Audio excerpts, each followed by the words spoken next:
Yeah, this is a very interesting case, and this wasn't a online video. This is actually a real life house right in our backyard here.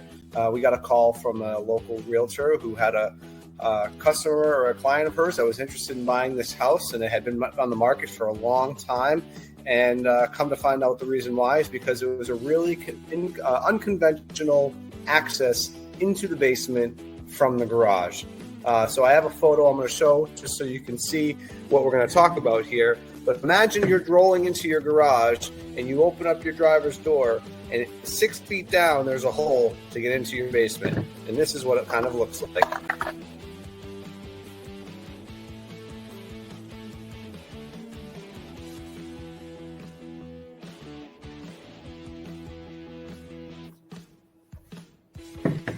So this homeowner was very creative and wanted to have his ability to get out of his vehicle and go into the house directly into the basement. It was an attached garage, but the only access was around the house. And that wasn't good enough for this particular homeowner, so they had probably rented a jackhammer and jackhammered a nice big open area in the floor, and they just dug it down until they got to the bottom of the wall there. And they cut that doorway open. Looks like about 28-inch door, so a relatively small door. Put an exit door in there, and then put in some wooden stairs on the way down. So as you would imagine, having a homeowner coming in or a potential buyer coming in is very nerve-wracking, because there's a giant hole in the floor that then goes to a door into the basement. And there's rocks and there's debris and there's sand all falling in here. So it was a very concerning asset, or a concerning aspect of this particular house. So we were hired out to go take a look at this, evaluate it with the homeowner or potential homeowners there. So what we found was that, surprisingly, the guy actually did a decent job at stabilizing everything. The problem that he had is that he cut it in with a jackhammer. No big deal, because the slab of the garage floor does not really bear any weight. It really doesn't hold anything besides the cars being on there. But it doesn't actually have any structural capacity for the house. But what he did is he dug it down, and all of the sand and gravel started to undercut the stairs that he put in. And that's a problem, because now between the top layer of the concrete and the sand that supports that concrete is a 1 to 2 foot gap all in that area.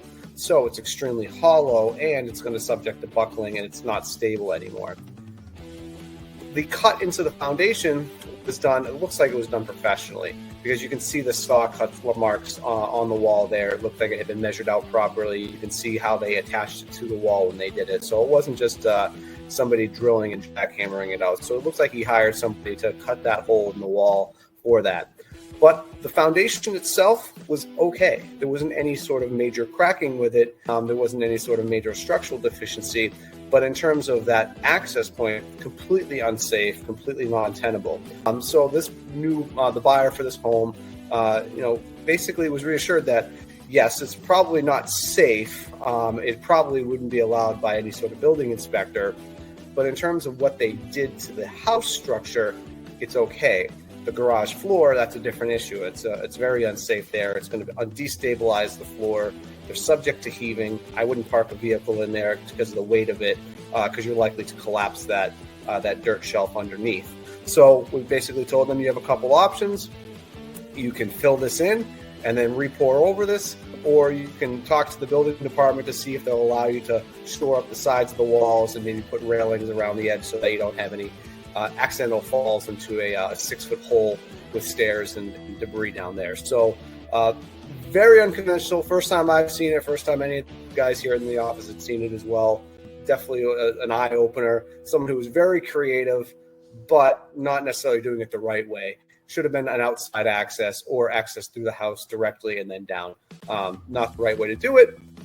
They were able to do it mostly safely, but not the right way. So, before you take on any sort of project like this, you have to make sure that, one, you're through the building department to make sure that any sort of safety concerns or structural concerns are addressed, because that's their job, is to make sure that the houses stay safe for its occupants and then future occupants. And then two, hire a professional to do something like this, because last thing you want to do is have a shelf of dirt collapse on you, bury you in your own house as you're digging something out. You got to make sure you're doing these things safely. And most contractors are going to be licensed to be able to do something like this safely with approval from the cities. So just some lessons learned on this thing, a nice curiosity. They ended up putting an offer in the house and have kind of a game plan forward to be able to fill this thing back in so that it becomes a safe area again.